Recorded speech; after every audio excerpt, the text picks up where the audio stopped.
Hey, Russ here. Welcome back to my shop. Well, I got my table down to a point where I wanted to stop and show you kind of where I'm at with it. I think it's going to work out pretty well. It seems so far to draw pretty well on drawing the sawdust off of that blade at the point of where that is created. Let me show you what I got and we'll go from there, okay? So let me take this off out of the way.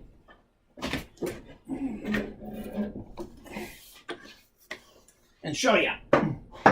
Okay, so on my regular table, first thing I did was I added this bar on here, and it has a 3/4 inch slot, same size as this one here. And the reason that's there is that not only can I use my miter slot gauge here, but I can actually put it here, and I have a shop-made fence that just drops on there. So I can use it as a fence system too, and I just clamp it down in place. This is the design I learned from American Woodworking magazine. So, and I like the way this works because you can use this gauge to help set drift. If you have a drift on your blade, you can set that drift with this so that you get a straight cut every time still while you're using that blade. So having it adjustable like that is kind of nice. Easy to use. I also have a quick and easy fence that I made just for most of the time. I can just throw this up here in the slot and I put it where I want it and clamp it down and I'm ready to use it. So this I just made, and actually for now I actually use this more than I would the other. But you got to have this slot here, so you have to add a piece on the back side of your table to have this. I also use this slot to help hold my table in place. Let's go over some of the things about the table and how I designed it and why. So if you look at the tabletop right here, this is the groove that you have to slide the blade through because your blade has to be in place in order to put the table on.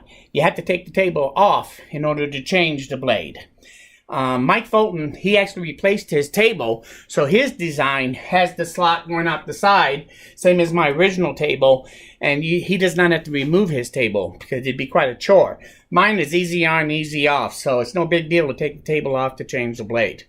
So, but the critical thing on this table design is the vacuum chamber here. The actual blade, this is the top of the table, this is the back, and this is where you would stand right here when you're using it, and you push your work up through your here. So the blade is going into the table right here.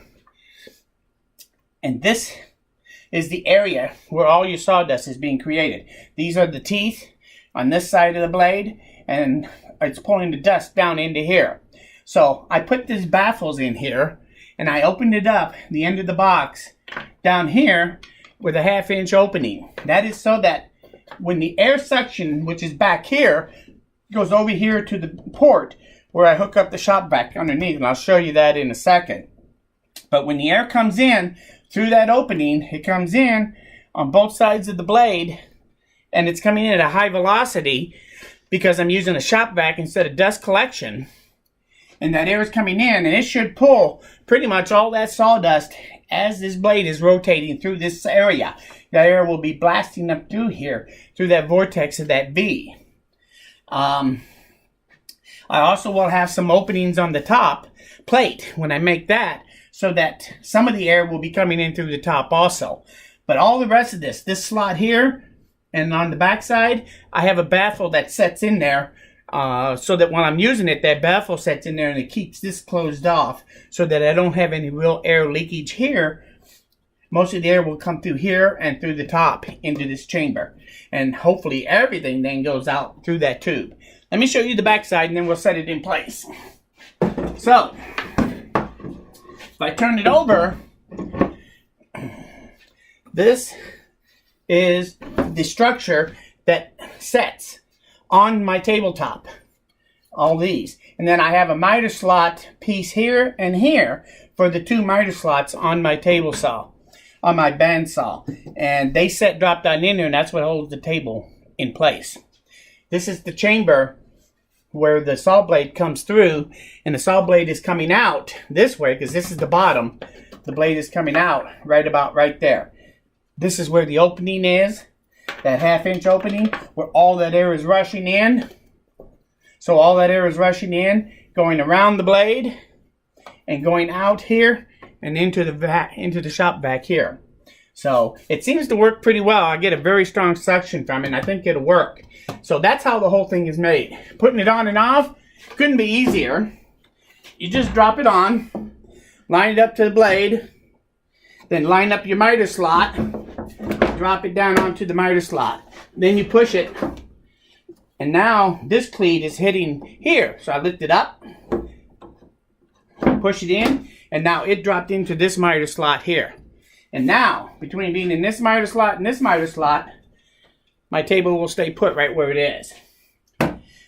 Then I will put my baffle in there. So I'll make a little better one, but this is just a baffle that covers the bottom of the box here, and this part covers the back of the box, so that those openings won't be able to draw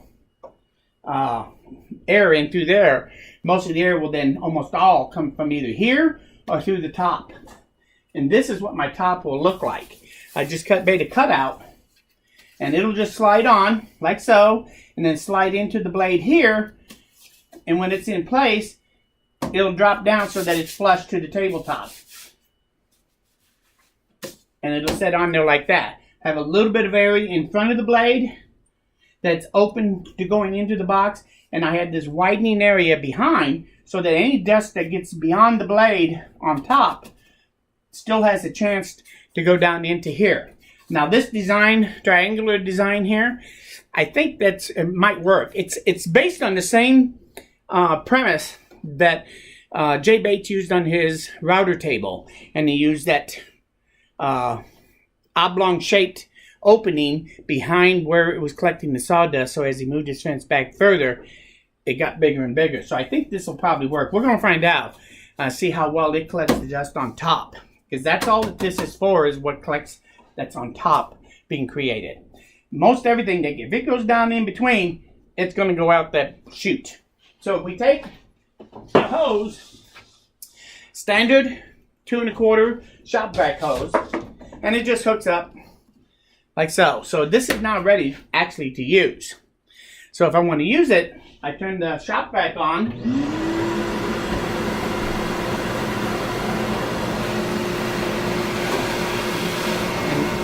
And you can hear it going in. So it's getting pretty good suction, means that it's probably getting pretty good suction there too. And this table is actually ready to use. So if I take a piece of wood and do a cut on it, all the sawdust should go down and go into my shop vac. So if I just push this through,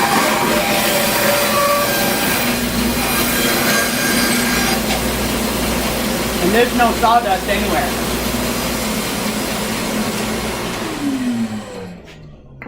So I think this is going to work. So that's just completely clear of any sawdust anywhere. Nah, just kidding. There's no sawdust. It actually looked pretty promising. So that's the way the whole table will work.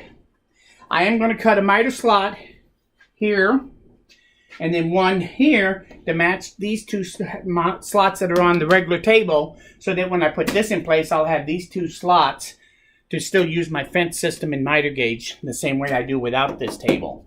And once I put the plate on it, this thing will actually be ready to use. And like I said, it's real easy to take it on and off, so I think I'm really going to like it the way it is. I'm going to take and mount some inserts in here so I can mount my anchor jig somewhere like this location is where it'll probably end up being. I also want to be able to mount it here so that I can use it here for a fence system. So I want to be able to easy mount this, and all that means that I'm going to drill and put a couple of screws in here with inserts for this. So that's the plan. I think that's just about everything I wanted to talk about on this thing. Oh, just so you know, this is definitely perfectly square when I check it against the table to the blade. So I think it's ready to be used. We're going to start using it hopefully tomorrow or the next day. And I'll probably take a quick minute and show you the finished once I get the plate on there and stuff. But more than anything, we're going to have to give it a month, probably, of using it just like Mike did on his. And speaking of Mike Fulton, I want to thank him. He did respond to me when I asked him that I was going to have some questions, because this was inspired by his dust collection on his bandsaw. He was on the mark about where to do the dust collection, and I did a couple of things different than him.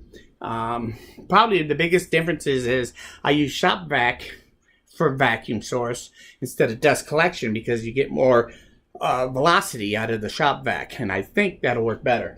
Plus, I actually put in my box that vortex, that V vortex in there to really draw the air off that blade, and I think that might give me the edge to picking up virtually everything. So, and my opening here is slightly different than his. Instead of putting holes in it, I decided this opening that opens wider as you get further away from the blade was a good way of doing it. So anyway, other than that, he has been very cooperative.